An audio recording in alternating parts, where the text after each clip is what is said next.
Ayushman foundation ವತಿಯಿಂದ ಇವತ್ತು ಗಾಯತ್ರಿ ದೇವಿ ಉದ್ಯಾನವನದಲ್ಲಿ ರವಿಕುಮಾರ್ ಅವರು ಉಚಿತವಾಗಿ ಲಡ್ಡು ವಿತರಣವನ್ನ ಮಾಡ್ತಾ ಇದ್ದಾರೆ. ಬನ್ನಿ ಹಾಗಾದ್ರೆ ಅವರನ್ನೇ ನಾನು ಮಾತನಾಡಿಸೋ ಪ್ರಯತ್ನವನ್ನ ಮಾಡ್ತೀನಿ.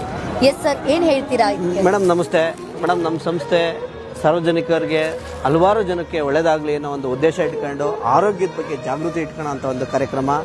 ಈ ಒಂದು ಕಾರ್ಯಕ್ರಮವನ್ನು ನಾವು 2013ರಿಂದ ನಮ್ಮ ಸಂಸ್ಥೆ ಶಿಕ್ಷಣದ ಬಗ್ಗೆ, ಆರೋಗ್ಯದ ಬಗ್ಗೆ, ಸ್ವಚ್ಛತೆ ಬಗ್ಗೆ ನಾವು ಕಾರ್ಯಕ್ರಮವನ್ನು ಮಾಡ್ಕೊಂಬರ್ತಾ ಇದ್ದೀವಿ. ಈ ಒಂದು ಉದ್ದೇಶ ಏನು ಅಂತಂದರೆ ನಮ್ಮ ಆಹಾರ ನಮ್ಮ ಆರೋಗ್ಯ ಮೇಡಮ್. ಈ ಒಂದು ಮೂಲ ಉದ್ದೇಶ ಇಟ್ಕೊಂಡು ಮಾಡ್ತಾ ಇದ್ದೀವಿ. ಈ ಒಂದು ಸಂಜೀವಿ ಲಡ್ಡು ಜೀವರಕ್ಷಕ ಅನ್ನೋ ಕಾನ್ಸೆಪ್ಟ್ ಯಾವ ರೀತಿ ಬಂತು ಅಂತ ಅಂದರೆ, ನಾವು ಒಂದಷ್ಟು ಇತ್ತೀಚಿನ ದಿನಗಳಲ್ಲಿ 2021ರಲ್ಲಿ ಎಲ್ರಿಗೂ ಕೋವಿಡ್ ಅನ್ನೋ ಒಂದು ಮಹಾಮಾರಿ ಬರ್ತದೆ.